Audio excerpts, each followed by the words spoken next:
आपल्या पाहायला मिळत आहेत. यज्ञेश झाला एक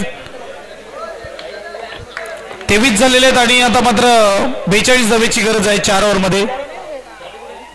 तयार नव्हता बॅट्समन आणि इकडे मात्र डेड बॉल दिला जाईल. गोलंदाज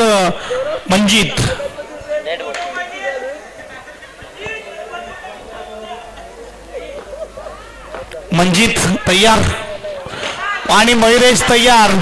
फुलटस चेंडू तोहफा विला दोनों हाथों से कबूल किया. स्कोरबोर्ड 4 ने पुढे जाईल. स्कोरबोर्ड 27. पुन्हा एकदा चौकार. आता आपल्या लय मध्ये येत असणारा मयुरेश चौकार आता डील करतोय दोन्ही बॅट्समन. स्कोरबोर्ड 4 ने पुढे जाईल. स्कोरबोर्ड 31.